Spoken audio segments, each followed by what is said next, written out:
Kansara DTV news ગુજરાતીમાં આપનું સ્વાગત છે। નજર કરીએ આજના મુખ્ય સમાચારો।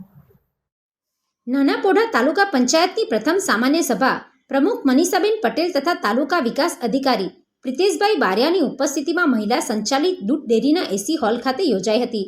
સભામાં તાલુકાના સર્વાંગી વિકાસ માટે વિવિધ મુદ્દાઓ ઉપર ચર્ચા કરવામાં આવી હતી। આ પ્રસંગે પ્રમુખ મનીષાબેન પટેલે જણાવ્યું હતું કે આવનારા સમયમાં સમગ્ર ટીમ નાનાપોઢા તાલુકાના વિકાસ માટે એકજૂથ થઈને કાર્ય કરશે અને વિવિધ વિકાસલક્ષી યોજનાઓ તથા પ્રકલ્પોના અસરકારક અમલીકરણ દ્વારા તાલુકાને વિકાસની નવી દિશા આપવામાં આવશે। સભા દરમિયાન કારોબારી સમિતિના ચેરમેન તરીકે મીનાબેન સુભાષભાઈ ભોયા અને સામાજિક ન્યાય સમિતિના ચેરમેન તરીકે કલ્પનાબેન ચંપકભાઈ બિસરાની સર્વાનુમતે નિયુક્તિ કરવામાં આવી હતી। કાર્યક્રમમાં ઉપસ્થિત ધારાસભ્ય જીતુભાઈ ચૌધરીએ જણાવ્યું હતું કે રાજ્ય સરકારે નાનાપોઢા તાલુકાને વિકાસશીલ તાલુકા તરીકે આવરી લીધો છે, જેના કારણે વિશેષ ગ્રાન્ટ ઉપલબ્ધ થશે। આ ગ્રાન્ટના માધ્યમથી વિવિધ વિકાસલક્ષી કાર્યોની ગતિ મળશે અને આવનારા સમયમાં નાનાપોઢા તાલુકો વિકાસનું એક મહત્વપૂર્ણ કેન્દ્ર બનીને નવી ઓળખ સ્થાપિત કરશે।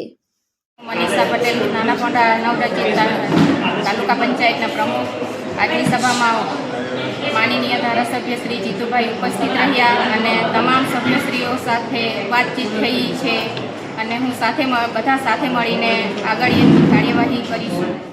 Jagdish Bonge, DTV news, Kaprada.